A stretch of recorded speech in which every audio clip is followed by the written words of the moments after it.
Hi, welcome to Sparkle. And many of you know Sparkle is a nonprofit reaching out to all women to connect, inspire, and encourage through stories and testimonies of ordinary women who have a relationship with God. And today we have Kimber Bishop-Yanke, who a lot of you know from her profile in the community. She's been involved with Kids Empowered, and she's still the CEO and the founder of that.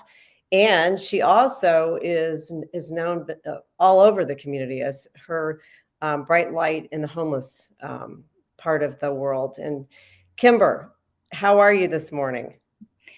I'm good. Thank you. Thank you for having me. And you're right now at a church, probably helping out with the homeless as usual, because you have such a big heart. I just remember, I've known you for many years, and I just know you have a big heart in many areas, and you've been all over the world helping people. So maybe you can talk a little bit about who you are, and then we'll go into your God story. So go ahead.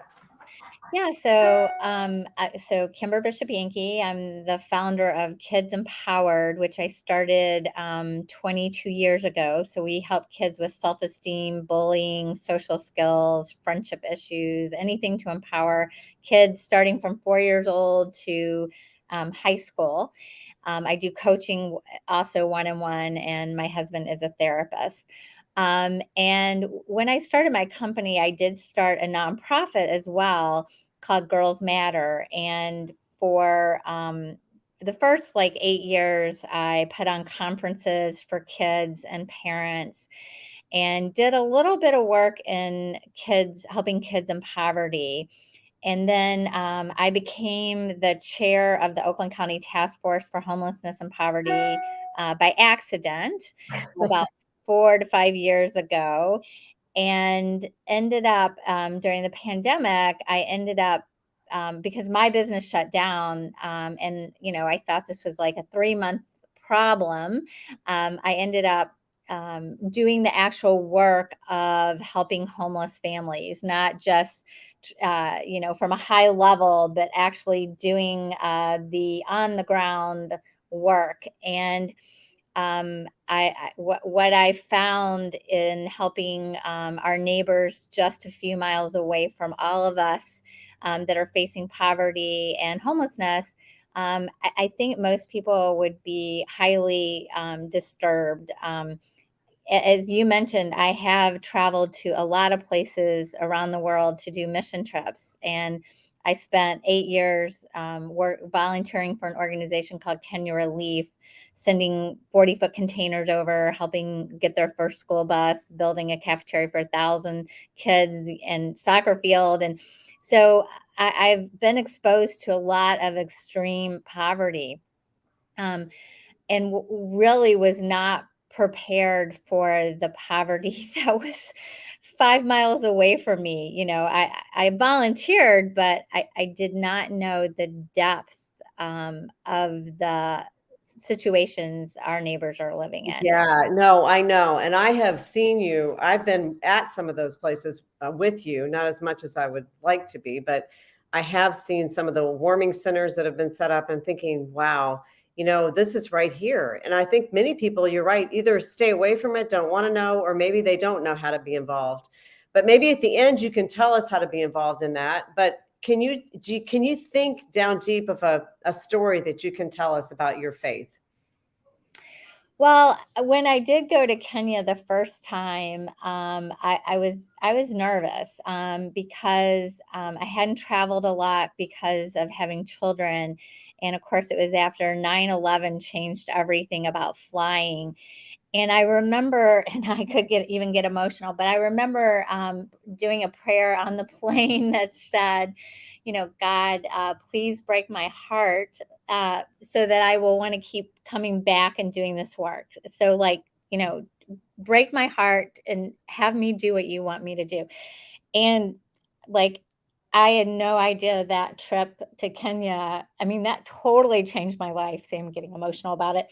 Oh, Um, but the poverty I saw there, the dirty water, the people that were, had goiters that were so big, tumors.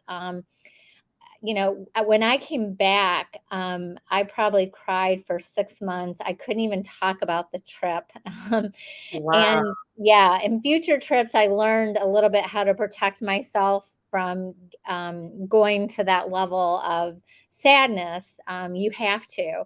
But yeah, I feel like every time I feel like God shows me a glimpse of different people's lives. And I don't know, I've always had this feeling that whatever I feel that I've been blessed and privileged, and that when you're given resources, when you're given privilege, that is your job to use those resources and privilege to the best you can.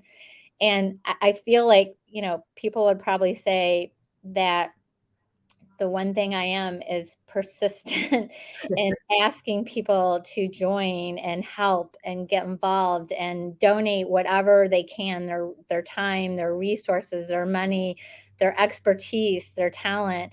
I'm not afraid to ask people, because I truly believe that when you're given a gift or a privilege, that's what you're supposed to do with it. You're supposed to Mhm. do something to make a difference. Well, I love that. So you have come back home. You've gone back to Africa and you've helped, but you've come back home and made a difference, in our community. So how was that played out after you were in Africa? How did that play out immediately afterward? What did you? Well, yeah, I didn't really get involved on the level I'm involved in until the pandemic happened. And so, again, I think God plays little tricks on you. What happened is I'm the chair of the Oakland County Task Force on Poverty and Homelessness, and I was trying to figure out, like, what could we do to help, with this situation. And of course, everybody thinks about food.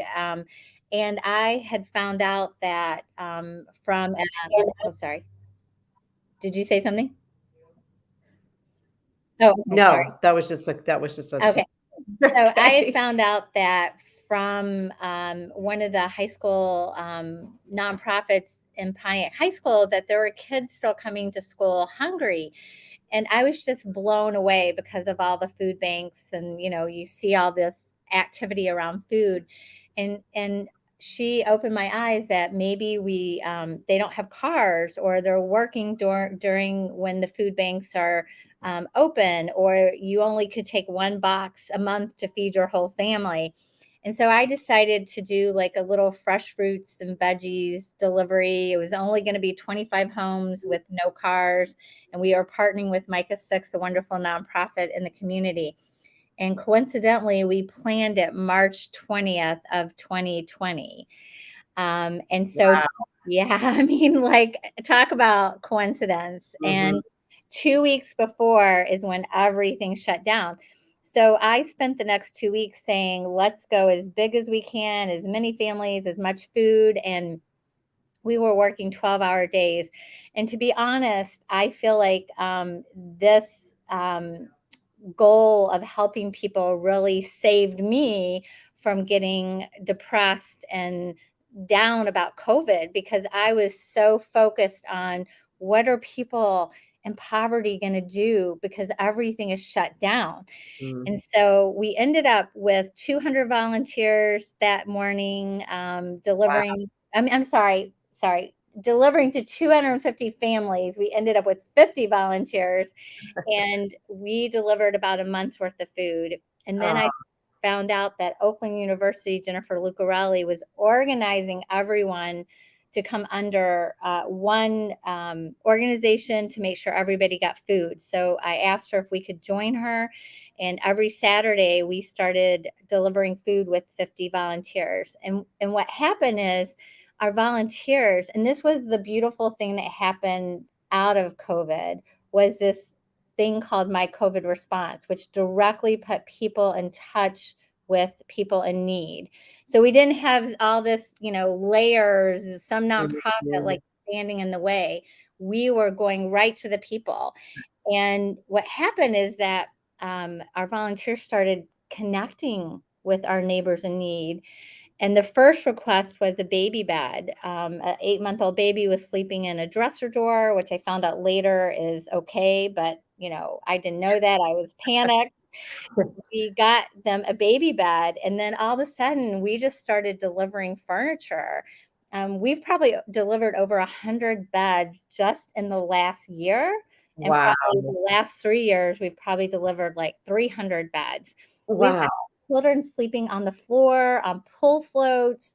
I have a family right now that has pulled out a mattress from the street that they're sleeping on the floor, and we need to get them a new mattress ASAP because they found out the mattress has bed bugs. Oh my goodness. Well, Kimber, you have so many amazing stories, and I know we're just tapping into such just a surface level of what you do.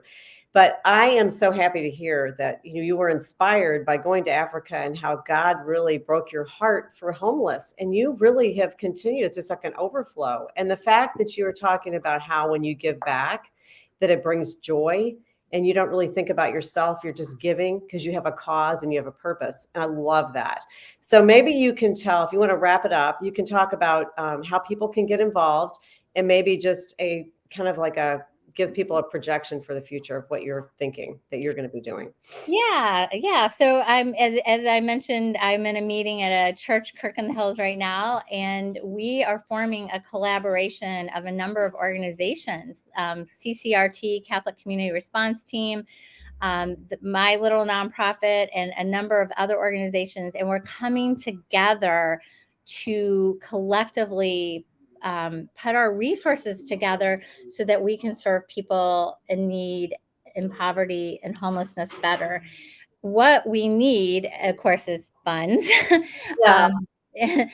um, but we need people. So the cool thing is, like on my porch right now, I have donations of towels, clothing, of toilet paper, and we are a grassroots organization. So people can do what they can. So people are picking up, dropping off, delivering. How So do they, is there an email? Because we got to wrap up right now. Is yes, there an sorry. email or something that they can get in touch with you? Yeah, so my email is kimber@kidsempowered.com. Okay. And I would be happy for anyone to give me a call at 248-840-9858. We welcome everyone. Well, we so appreciate that, and we just love the fact that you have such a faith in God and you have a relationship with God and doing all this. So your heart is growing and growing and really pouring out to other people to cause other people to get involved, and they don't know how to connect, and you're the connector. I love it. So anyway, thank you for being you and for coming on Sparkle, and we look forward to seeing you and seeing everybody else in the future. Thank you. Thank you, Betsy.